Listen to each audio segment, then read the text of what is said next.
Budge up there. Move along. Hagrid! Ron and Hermione squeezed together to give Hagrid enough space to join them. Been watching from me hut, said Hagrid, patting a large pair of binoculars around his neck. But it isn't the same as being in the crowd. No sign of the snitch yet, eh? No, said Ron. Harry hasn't had much to do yet. Kept out of trouble, though, that's something, said Hagrid, raising his binoculars and peering skyward at the speck that was Harry. Way up above them, Harry was gliding over the game, squinting about for some sign of the snitch. This was part of his and Wood's game plan. Keep out of the way until you catch sight of the snitch, Wood had said. We don't want you attacked before you have to be. When Angelina had scored, Harry had done a couple of loop-the-loops to let off his feelings. Now he was back to staring around for the snitch. Once he caught sight of a flash of gold, but it was just a reflection from one of the Weasleys' wristwatches. And once a bludger decided to come pelting his way, more like a cannonball than anything. But Harry dodged it, and Fred Weasley came chasing after it. All right there, Harry, he had time to yell, as he beat the bludger furiously toward Marcus Flint. Slytherin in possession, Lee Jordan was saying. Chaser Pusey ducks 2 blodgers, 2 Weasleys, and Chaser Bell, and speeds towards the... Wait a minute, was that the snitch? A murmur ran through the crowd, as Adrian Pusey dropped the quaffle, too busy looking over his shoulder at the flash of gold that had passed his left ear. Harry saw it. In a great rush of excitement, he dived downward after the streak of gold. Slytherin seeker Terence Higgs had seen it too. Neck and neck, they hurtled toward the snitch. All the chasers seemed to have forgotten what they were supposed to be doing as they hung in midair to watch. Harry was faster than Higgs. He could see the little round ball, wings fluttering, darting up ahead. He put on an extra spurt of speed. Wham! A roar of rage echoed from the Gryffindors below. Marcus Flint had blocked Harry on purpose, and Harry's broom spun off course, Harry holding on for dear life. Foul! Screamed the Gryffindors. Madam Hooch spoke angrily to Flint, and then ordered a free shot at the goalpost for Gryffindor.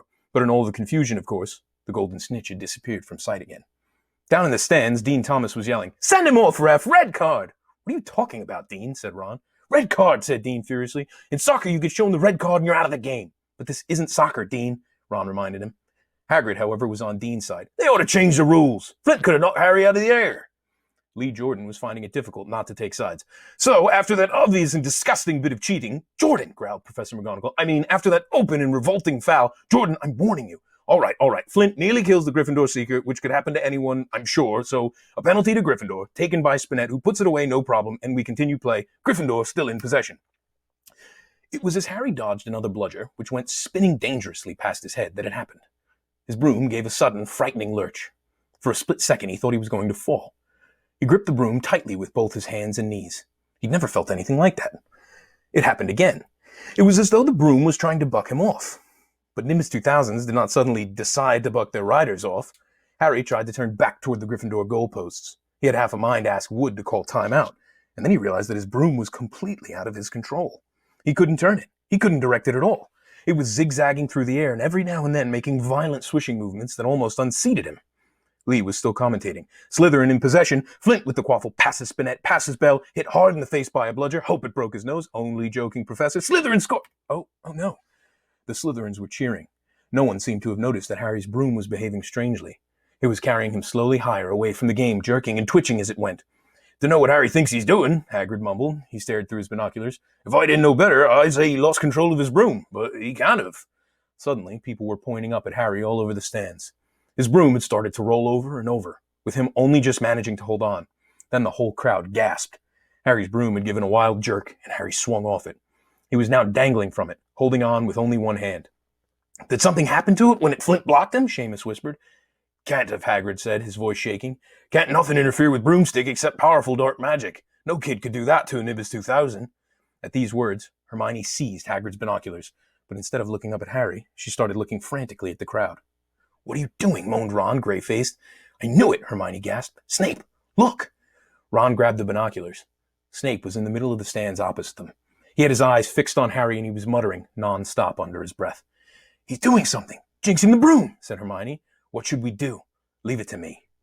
Before Ron could say another word, Hermione had disappeared. Ron turned the binoculars back on Harry. His broom was vibrating so hard it was almost impossible for him to hang on much longer. The whole crowd was on its feet, watching, terrified, as the Weasleys flew up to try and pull Harry safely onto one of their brooms. But it was no good. Every time they got near him, the broom would jump higher still. They dropped lower and circled beneath him, obviously hoping to catch him if he fell. Marcus Flint seized the quaffle and scored 5 times without anyone noticing. Come on, Hermione, Ron muttered desperately.